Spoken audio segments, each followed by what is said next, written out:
Hello, welcome to MTG Pro Tutor. I am Sean Penrod, your host, and today we are opening a Cons of Tarkir booster pack and evaluating the cards inside. Let's dive right on in and see what we get. Take out the marketing card, which is a morph today, our land, and look at our rare. End hostilities. Excellent. So for 5 mana, you destroy all creatures and all permanents attached to creatures. Whew! So how about that? This is actually going to be play a big part in Standard because destroying all permanents attached to creatures will destroy things like bestow creatures as well. So that's kind of a big deal. Also, it destroys artifacts and things like that. So, anyways, in Limited, it is board wipes are also they're good to have in Limited because you can plan around them. 5 is a little bit expensive, all right. So the idea with a board wipe is you basically sandbag. You don't play things on the early game because you know on turn 4 or 5 you're resetting the board. All right. So if you have this in your opening hand, you might want to put a cheap 1-drop down, and then maybe like a 3-drop, maybe like a morph that you don't mind losing, and you're just going to use those to block and kind of buy time. The idea is you want your opponent to commit to the board. Like if they curve out, if they go 1, 2, 3, 4-drop, then you can play End Hostilities and catch them. And then the idea is, the sad thing is on turn 5, if you wipe the board, then and you pass turn, then they have the first opportunity to play a new creature, so they can play down, boom, a 5-drop or something like that. So ideally, you want to follow this up with a strong play, like a big creature, either a 5 or 6-drop that really pulls its weight, or several relevant, 2 or 3 drops. You definitely want to immediately build your board presence. So I think board wipes are good. Removal is at a premium in Limited, and that means that it's worth a lot. It means that you want to take Limited, you want to take removal early because other people are going to take it, and if you can't remove your enemy's threats, then you're going to die. And this is a great way to remove many of their threats. All right, so I like taking mass removal, especially of this kind. I didn't like mass calcify because that was really kind of niche, but this one's nice. I like this. So cancel is counter target spell for 1 blue. Swift Kick, we talked about it yesterday. Too expensive. I'm not a big fan.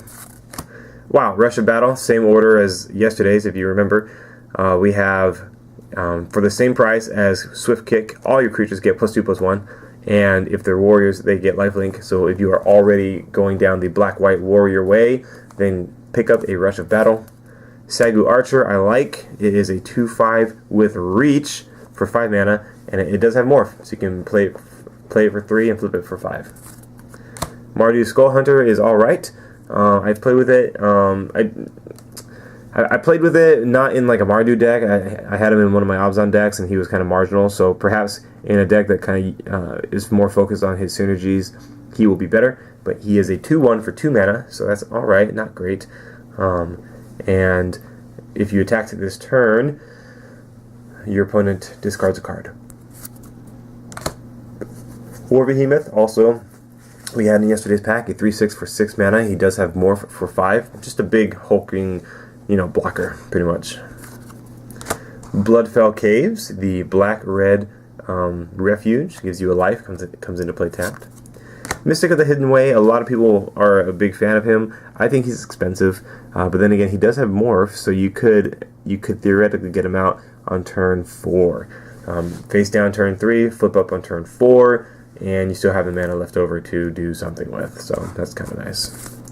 Summit Prowler, 4/3 for 4 mana. The double red kind of turns me off.